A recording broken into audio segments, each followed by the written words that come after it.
எல்லாத்துக்கும் வணக்கம். ஒரு கொலை கேஸ்ல ஆதாரம்ங்கிறது கொலையாளிய கண்டுபிடிக்கிறதுக்கு ரொம்ப முக்கியம். ஆனா யோசிச்சு பாருங்க, அந்த ஆதாரமே பாதிக்கப்பட்டவருக்கு சாதகமா அமைஞ்சா, அதுவும் ஒரு கொலை கேஸ்ல. இன்னைக்கு நம்ம பார்க்க போறது நம்மளோட எல்லா லாஜிக்கையும் உடைக்கிற ஒரு கேஸ் ஃபைல். இந்த கேள்விதான் எந்த ஒரு இன்வெஸ்டிகேட்டரையும் தலை சுத்த வைக்கும். ஒரு கொலை நடந்திருக்கு. ஆனா பாதிக்கப்பட்டவருக்கு அவர் கொலை செய்யப்பட்டதா சொல்லப்படுற அதே நேரத்துல வேற ஒரு இடத்துல இருந்ததற்கான ஒரு பர்ஃபெக்ட் ஆலிபி இருக்கு. இது எப்படி சாத்தியம்? வாங்க இந்த விசித்திரமான கேஸோட ஆழத்துக்குள்ள போலாம். கதை ஆரம்பிக்கிறது ஒரு அபார்ட்மெண்ட்ல. ரொம்ப அமைதியா இருக்கு. அங்க ஒருத்தர் இறந்து கிடக்குறாரு. உடம்புல எந்த காயமும் இல்ல, சண்டை நடந்த மாதிரி எந்த தடயமும் இல்ல. ஆனா அவரோட கண்கள் அப்படியே விரிஞ்சு பயத்துல உறைஞ்சு போயிருக்கு. ஏதோ ஒரு பயங்கரமான விஷயத்த கடைசி நேரத்துல பார்த்த மாதிரி. அந்த அறையோட அமைதி இருக்கே, அதுதான் வரப்போற புயலுக்கு முன்னாடி இருக்கிற அமைதி. இங்கதான் இந்த கேஸோட முதல் இல்ல மிக பெரிய முரண்பாடே ஆரம்பிக்குது.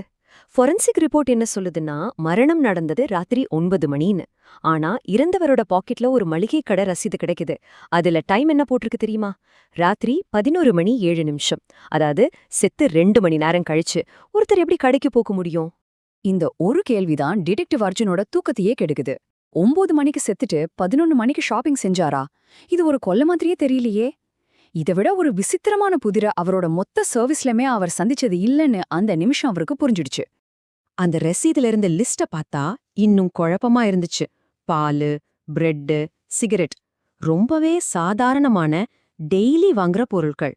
யோசிச்சு பாருங்க, ஒரு அமானுஷ்யமான சம்பவத்துக்கும் இந்த மாதிரி சாதாரண பொருட்களுக்கும் என்ன சம்பந்தம் இருக்க முடியும்? ஒருவேளை யாரோ இல்ல ஏதோ மனுஷனா நடிக்க முயற்சி பண்ணுதா? விசாரணை போக போக இந்த கேஸ்ல இருக்கிற மர்ம முடிச்சுகள் அவிழறதுக்கு பதிலா இன்னும் டைட் ஆகுது. கிடைக்கிற சாட்சியங்களும் ஃபாரன்சிக் ரிப்போர்ட்டும் நம்மளால யோசிக்கவே முடியாத ஒரு கோரமான சித்திரத்தை வரைய ஆரம்பிக்குது. சாட்சிகளோட வாக்குமூலம் இந்த மர்மத்தை இன்னும் அதிகமாக்குது. மளிகை கடை கேஷியர் என்ன சொல்றாருன்னா, அவரு கண்ணையே சிமிட்டல ஒரு தடவை கூட. அடுத்ததா பக்கத்து வீட்டுக்காரர் சொல்றாரு, அவர் யார்கிட்டயோ பேசுற சத்தம் கேட்டுச்சு. ஆனா நான் கேட்டது அவரோட குரல் மட்டும்தான். ஒருவேளை அவரு தனக்குத்தானே பேசிட்டு இருந்தாரா, இல்ல அவர் கண்ணுக்கு மட்டும் தெரிஞ்சு யார்கிட்டயோ பேசிட்டு இருந்தாரா? சரி, இப்போ கொஞ்சம் சயின்ஸ் பக்கம் போவோம்.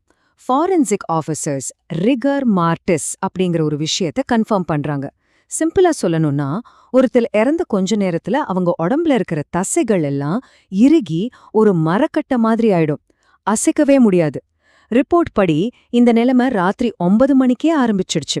அப்படி தசையெல்லாம் இறுகி போன ஒரு உடம்பு எப்படி 2 மணி நேரம் கழிச்சு எழுந்து நடந்து கடையில பொருள் வாங்க முடியும்? இது இயற்கையோட விதிகளுக்கே எதிரானது இல்லையா? இந்த டேபிள்ல பாருங்க, இந்த முரண்பாடு எவ்ளோ பெருசுன்னு உங்களுக்கே புரியும். ஒரு பக்கம் சயின்ஸ் சொல்லுது அந்த உடம்பு அசைஞ்சிருக்கவே முடியாதுன்னு. இன்னொரு பக்கம் நம்ம கண்ணு முன்னாடி சிசிடிவி வீடியோ இருக்கு, அதுல அவரு நின்னு பொருள் வாங்குறாரு. டிடெக்டிவ் அர்ஜுன் ரெண்டுமே உண்மைன்னு தெரிஞ்சும் ரெண்டுக்கும் நடுவுல மாட்டிட்டு தவிக்கிறாரு.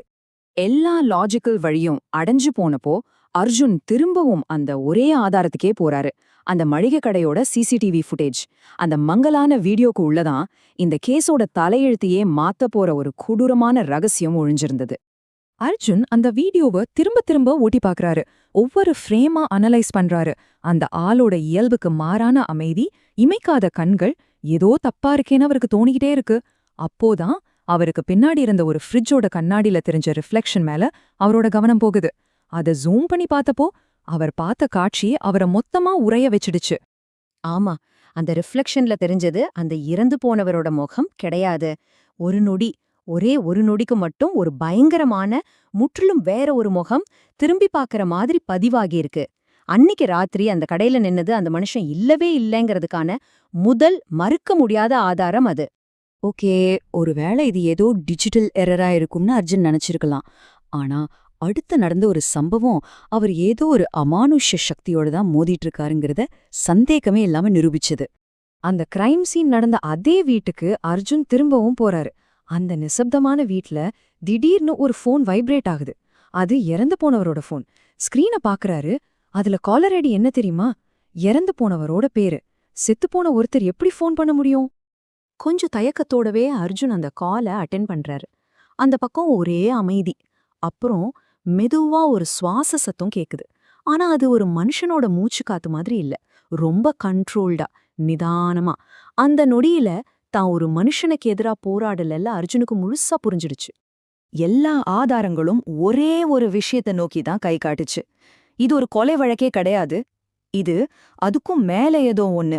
அர்ஜுன் அவரோட விசாரணை கடைசியில ஒரு பயங்கரமான முடிவுக்கு வராரு.